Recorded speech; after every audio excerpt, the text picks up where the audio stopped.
મહાનગરપાલિકાની ચૂંટણીનો જંગ ભાજપ કોંગ્રેસના ઉમેદવારોએ પ્રચાર શરૂ કર્યો છે। વિરાટનગર કોંગ્રેસના ઉમેદવારોએ ડોર ટુ ડોર કેમ્પેઇન શરૂ કર્યું। કોંગ્રેસે આઈટી એન્જિનિયર પાયલ લિંબાચિયાને ટિકિટ આપી છે। તે હવે બદલાવ માટે કોંગ્રેસમાંથી ચૂંટણી લડી રહ્યા હોવાનું જણાવી રહ્યા છે। યુવાઓને રાજનીતિમાં આવવા માટે તેમણે અપીલ કરી।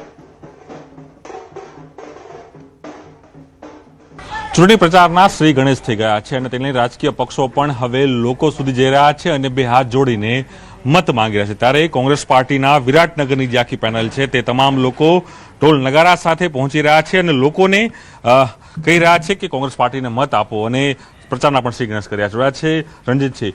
રણજીતસિંહ પ્રચાર શરૂ કરી દીધો છે, માત્ર હવે 10 થી 12 દિવસ જ રહ્યા છે। શું લોકોના મુદ્દા રહે છે? તમે પણ એકવાર કોર્પોરેટ રહી ચૂક્યા છે, કયા મુદ્દાઓ સાથે લોકો સુધી જઈ રહ્યા છો અને કેવો રિસ્પોન્સ લોકો આપી રહી છે?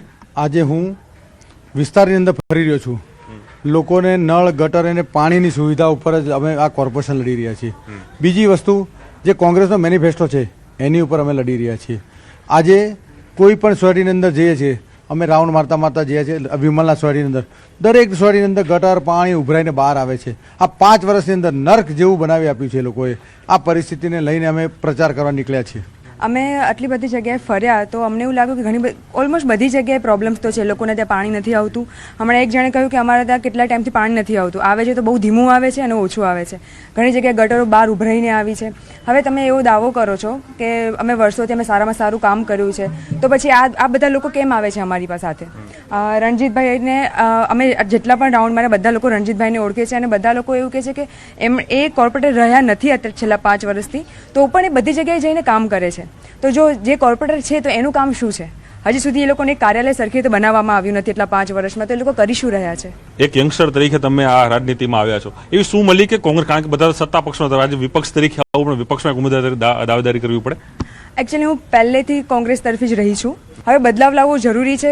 છેલ્લા 30 વર્ષથી અહીંયા ભાજપ છે, તો મારી ઈચ્છા એવી રહેશે કે લોકો બદલાવને ચૂઝ કરે। એટલે યંગસ્ટરોને આપ અપીલ કરવા માંગી રહ્યા છો કે યસ, આપ જોઈ શકો છો કે તમામ લોકો પ્રચાર કરી રહ્યા છે, ઢોલ નગારા છે તે વાગી રહ્યા છે અને લોકો સુધી જવાનો પ્રયાસ કરી રહ્યા છે, લોકોને મળી રહ્યા છે કે મત આપો કરી રહ્યા છે। દર્શકો રીતે લોકો છે તે લોકો સુધી પહોંચી રહ્યા છે ઉમેદવારો, અને પ્રચાર છે તે બધાના શ્રી ગણેશ છે એ તમામ લોકોએ કર્યા છે, પગે લાગી અને તમામ લોકો મત માંગી રહ્યા છે। જોડે છે કે કોની જીત થાય છે, કોની હાર થાય છે। કેમેરામેન શર્મા સાથે પ્રણવ પટેલ, ન્યૂઝ 18 અમદાવાદ। તો આગળ વાત કરીએ અમદાવાદના રામોલ હાથીજણ વોર્ડના વધુ એક કોંગ્રેસ ઉમેદવારે વિડીયો શેર કર્યો છે। પૂર્વ કાઉન્સિલર અને હાલના ભાજપ ઉમેદવાર મૌલિક પટેલ પર ધમકીનો આરોપ કરવામાં આવ્યો છે। મેં જ્યારથી પણ ઉમેદવારી ફોર્મ ભર્યું છે ત્યારથી મને એક અજાણ્યા નંબર પરથી ફોન આવે છે। મેં તપાસ કરી તો મને જાણ થઈ કે આ નંબર મૌલિક પટેલ નામના વ્યક્તિનો છે, જે મને પૈસાની લાલચ આપીને બેસાડવા માંગે છે કે ભાઈ તમે ફોર્મ પાછું ખેંચો। મારા સગા સંબંધીઓ, મારા જે ઓળખીતા છે એના દ્વારા મને લાલચ આપવામાં આવે છે। હું જનતાની સેવા કરવા માટે ઊભી થઈ છું, ના કે પૈસા માટે। તો આ તરફ સુરતમાં સ્થાનિક સ્વરાજની ચૂંટણીને લઈને રાજકીય ગરમાવો વધી રહ્યો છે। તે વચ્ચે વોર્ડ નંબર 27ના કોંગ્રેસના ઉમેદવાર CM સોનવણે કે જેઓ કલેક્ટર કચેરી પહોંચ્યા, માહિતી મુજબ તેઓ અપક્ષ ઉમેદવારને લઈને કલેક્ટર પહોંચ્યા હતા, જેના કારણે ઘણા તર્ક વિતર્ક થઈ રહ્યા છે।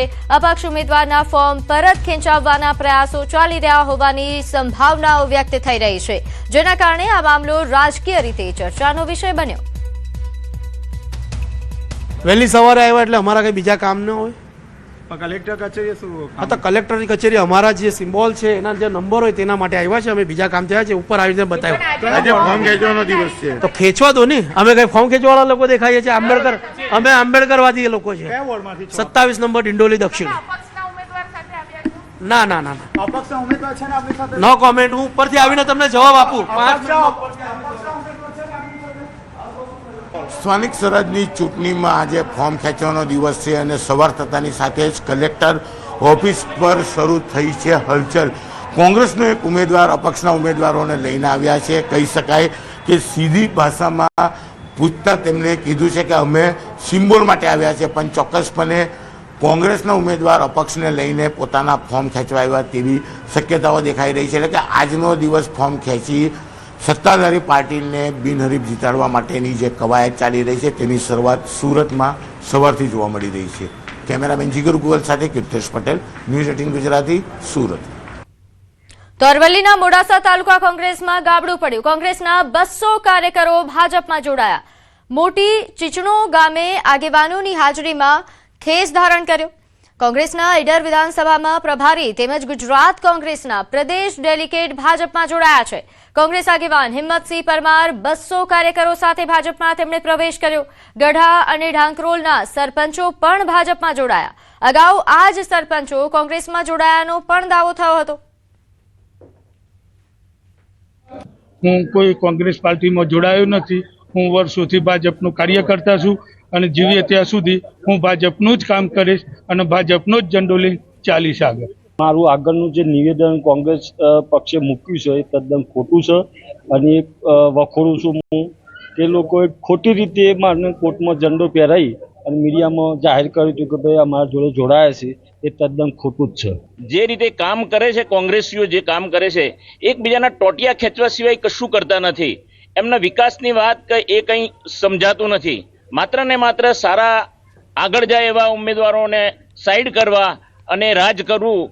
રાજમાં તો એ 1995થી અહીંયા સત્તામાં આવ્યા જ નથી, પરંતુ એમના એવું કે અમે જ રાજ કરીશું, અમે જ રાજ કરીશું. તો આપ ઉમેદવારના અપહરણ મામલે હવે મોટો ખુલાસો થયો છે. વલસાડમાં કે જ્યાં સ્થાનિક સ્વરાજ્યની ચૂંટણી પૂર્વે જ રાજકીય ડ્રામા ચરમસીમાએ પહોંચ્યો. વલસાડ તાલુકા પંચાયતની વાસણ બેઠકના આમ આદમી પાર્ટીના ઉમેદવાર ભીખુભાઈ પટેલના કથિત અપહરણ મામલે મોટો વળાંક આવ્યો છે. ગઈકાલે જે ઉમેદવારના અપહરણના આક્ષેપો સાથે આપના કાર્યકરોએ મામલતદાર કચેરીએ હંગામો મચાવ્યો હતો તે ભીખુભાઈ પોતે મીડિયા સમક્ષ હાજર થયા. ભીખુભાઈએ સ્પષ્ટતા કરી કે તેમનું કોઈ અપહરણ કર્યું નથી, પરંતુ તેઓ સ્વેચ્છાએ જ પોતાના શાળા સાથે નીકળી ગયા હતા. ચોંકાવનારી વાત એ છે કે ઉમેદવારે હવે આમ આદમી પાર્ટી પર જ ગંભીર આક્ષેપો કર્યા છે. તેમના જણાવ્યા અનુસાર તેઓ ચૂંટણી લડવા માંગતા નહોતા, છતાં દબાણ કરીને ફોર્મ ભરાવાયું અને હવે પાર્ટીના અગ્રણીઓ તેમના પરિવારને ધમકી આપી ખોટી પોલીસ ફરિયાદ કરવા દબાણ કરી રહ્યા છે. હું મારા ઘરે જવા માટે નીકળ્યો, પછી મારા શાળાને મેં ફોન કર્યો. મારા શાળા જોડે હું એની ઘરે નીકળી આવેલો અને રાતના આવીને આ લોકો આમ આદમી પાર્ટી મારા ઘરે આવીને મારા છોકરા લોકોને ટોર્ચર કરે એટલે હું બહાર મારા શાળાની ઘરે અહીંયા કોઈ નથી, આ લોકોને આવીને લોકો ટોર્ચર કરી ગયા એમ. મારે એટલું કેવું છે કે મારે આ લડત નથી લડવી ને મારે ફોર્મ મારું રીતના મેં ખેંચી લેવાનું છે, બસ બીજું કંઈ નથી. એટલે મને બળજબરીથી લોકોએ ફોર્મ ભરાયું ને મારે હવે મારી રીતના મારે પાછું ખેંચી લેવું છે, બસ. ને આ લડત મારે નથી લડવી. આમ આદમી પાર્ટી લોકો એમ કહે છે કે મારું કોઈ અપહરણ કર્યું નથી. હું મારી રીતના મેં મારી ઘરે સેફ છે, મારા કોઈ છોકરે